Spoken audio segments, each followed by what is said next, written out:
నాన్న, చెప్పరా. నీతో ఒక విషయం చెప్పాలి. పర్లేదు చెప్పరా. నేను ఒక అమ్మాయిని ప్రేమించాను నాన్న. వాళ్ళ ఇంట్లో వాళ్ళతో నువ్వే మాట్లాడాలి. సరే ముందు ఒక అమ్మాయిని తీసుకురా మాట్లాడదాం. సరే నాన్న, ఈవినింగ్ తీసుకొస్తాను. నాన్న తినే, నేను ప్రేమించిన అమ్మాయి. రామ్మా వచ్చి కూర్చోమ్మా. నీ పేరేంటమ్మా? అమ్మో అంకుల్. మా వాళ్ళ కోసం మొత్తం తెలుసమ్మా నీకు? తెలుసు అంకుల్. ఒక తండ్రిగా నాకు చెప్పాల్సిన బాధ్యత ఉందమ్మా, కాబట్టి నేను చెప్తున్నాను నీకు. మా వాడికి ఏం ఉద్యోగం లేదు, నా సంపాదన మీద బతుకుతున్నాడు. అని ఏం మాట్లాడుతున్నావు నాన్న? నిజమే కదరా నేను చెప్తున్నాను. ఇంకా చెప్పాలి అంటే నీ ఫ్రెండ్స్ తాగడానికి డబ్బులు కూడా నేనే ఇవ్వాలరా. అమ్మా నీకు ఇప్పటిదాకా ఎన్ని గిఫ్ట్లు ఇచ్చాడో తెలియదు కానీ అవన్నీ నా డబ్బులతోనే ఇచ్చాడమ్మా.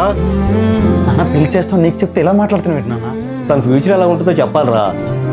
వాడు ఉద్యోగం చేస్తే పర్లేదమ్మా, లేకపోతే ఇప్పుడు దాకా వాడు ఒక్కడనే పోషిస్తున్నానమ్మా. తర్వాత నీకు నీ పిల్లలను కూడా నేనే పోషించాలి.